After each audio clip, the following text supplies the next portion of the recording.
Hi, good morning, everyone. Welcome back to the series of All About English.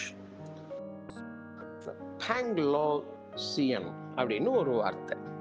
இந்த பேங்லோசியன்னா என்னன்னா ஒன்றும் இல்லை, optimistic, optimist அப்படின்னு அர்த்தம். அதாவது அப்ப இந்த ஆப்டிமிசத்துக்கும் இதுக்கும் என்ன வித்தியாசம் அப்படின்னா, ஆப்டிமிசம்னா தன்னம்பிக்கையுடைய எதையும் பாசிட்டிவா பார்க்குற ஒரு தன்மை.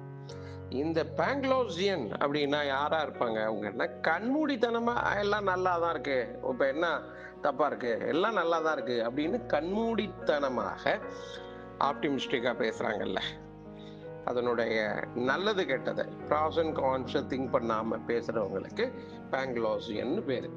இது எப்படி இந்த வார்த்தை வந்ததுன்னா, பிரெஞ்சு நாவல் ஒன்று, ஒரு சட்டாரிக்கல் நாவல். அதாவது சட்டாரிக்கல் நாவல்னா கேலியும் கிண்டலுமாக கலந்து எழுதப்பட்ட ஒரு நாவல்.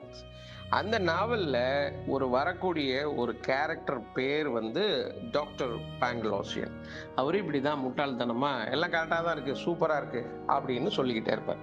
கண்மூடித்தனமா ஆப்டிமிஸ்டிக்கா இருக்காங்கல்ல, அதை வந்து பேங்லோசியன் அப்படின்ற இந்த வார்த்தையால குறிக்கலாம்.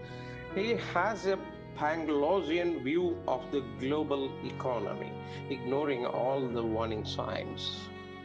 உலக பொருளாதாரத்தில் இவர் ரொம்ப எல்லாம் கரெக்டாக தான் இருக்கு அப்படிங்கிற மாதிரி இவர் எதிர்பார்க்குறாரு. அதனுடைய உண்மை சம்பவங்கள் அதுக்கு மாறாக இருக்கு, அதெல்லாம் புறந்தள்ளிவிட்டு அதெல்லாம் கரெக்டாக தான் இருக்கு, கரெக்டாக இருக்கும், நல்லாயிடும் அப்படின்னு இவர் சொல்றாரு. இந்த மாதிரி இருக்கிற வியூவை பேங்லோசியன் வியூ அப்படின்னு சொல்லுவாங்க. ஸோ டாக்டர் பேங்லாஸ் அப்படிங்கிற அந்த கேரக்டர்லேருந்து வந்தது தான் இந்த பேங்லோசியன் அப்படிங்கிற இந்த வார்த்தை.